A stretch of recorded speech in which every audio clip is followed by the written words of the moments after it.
स्वतंत्र भारत में मजबूत लोकतंत्र है, सबको बोलने का अधिकार है, सर्वधर्म जैसी बातें कही जाती हैं। इस 2014 से 2021 के नए भारत में ये सारी बातें बोलने पर, कहने पर तो बहुत अच्छी लगती हैं, लेकिन इसकी गहराई में कुछ और ही छिपा है।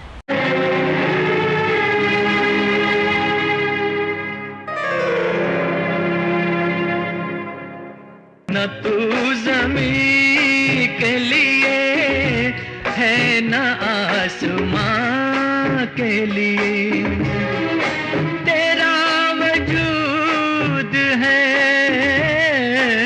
तेरा वजूद है अब सिर्फ दास्तां के लिए। हमारे कहने का सीधा सा मतलब है कि यह देश 15 अगस्त 1947 को ब्रिटिश शासन से मुक्त हुआ। तब से लेकर आज तक भारत सिर्फ भारत ही है। इस देश को आज़ाद कराने वाले, आगे बढ़ाने वाले हमारे राजनीतिक परिजन तो आज हमारे बीच नहीं है, जो इस देश को ऊंचाई पर लेकर आए थे। फिर ये 2014 से 2021 तक का नया भारत क्या है? क्या सच में देश के 130 करोड़ लोगों ने नया जन्म ले लिया है? सुनने में बड़ा अजीब लगता है जब मोदी सरकार और भाजपा के नेता नए भारत की बातें करते हैं तो उनकी काबिलियत और उनकी दृष्टि पर अफसोस होता है। अफसोस होता है कि जो पूर्वज इस देश को स्वतंत्र करा गए थे वो देश के लिए जीते थे और देश के लिए ही मरते रहे हैं। घमंड, घृणा, नफरत, हमारा तुम्हारा, इसकी कोई गुंजाइश नहीं थी। इसीलिए शायद देश को स्वतंत्र करा गए थे और आगे बढ़ाकर खड़ा कर गए थे हमारे लिए। लेकिन आज भारत वर्सेस नया भारत हो चुका है। अफसोस, मोदी के इस नए भारत में ऐसा कुछ भी नहीं है जिसे नया कहा जा सके।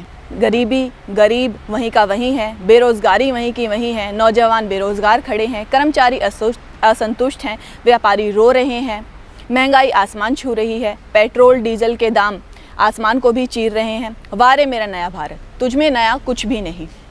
आज स्थिति ये आ गई है कि जनता ये कहने लग गई है कि कभी कोरोना ने मारा, कभी नोटबंदी ने मारा, तो कभी किसान बिल ने मारा। अगर किसी को मारा नहीं तो ये वो लोग हैं जिनका रिश्ता भाजपा और सरकार के साथ है, जिनको उद्योगपति कहते हैं।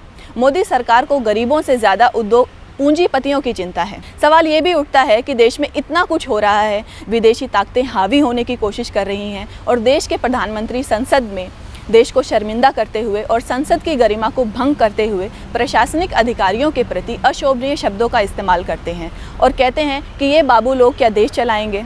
हम मोदी सरकार और उनकी सत्ताधारी पार्टी को ये बताना चाहते हैं कि आप कैपिटलिस्ट हैं। पूंजीपतियों को खुश करने के लिए आपको जो कहना है आप वो कहिए, लेकिन प्रशासनिक अधिकारियों के प्रति ऐसा व्यवहार रखने का अधिकार आपको देश की जनता ने नहीं दिया है, क्योंकि ये भारत सरकार की मोहर है। देश के प्रधानमंत्री को ये भी बता देना चाहते हैं कि प्रधानमंत्री का पद प्रशासन के पिता की तरह होता है। अगर कुर्सी पर बैठा व्यक्ति अपना कर्तव्य नहीं निभा सकता तो पुत्रों से भी आज्ञा पालन की अपेक्षा नहीं करें। ये प्रशासनिक अधिकारी भारत सरकार की मोहर हैं, कोई राजनीतिक पार्टी नहीं है। अब अंत में हम आपको बताना चाहते हैं, भेदभाव के अंतर को बताना चाहते हैं।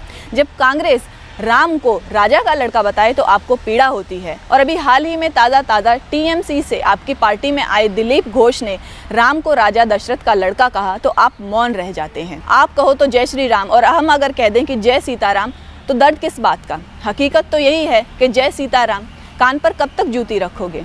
इस नए भारत में बहुत सारी अजीबोगरीब चीज़ें हो रही हैं। सुनने में भी अजीब लगता है और देखने में तो उससे भी ज़्यादा अजीब लगता है। लेकिन मोदी सरकार ये है कि हम चौड़े और गली संकरी।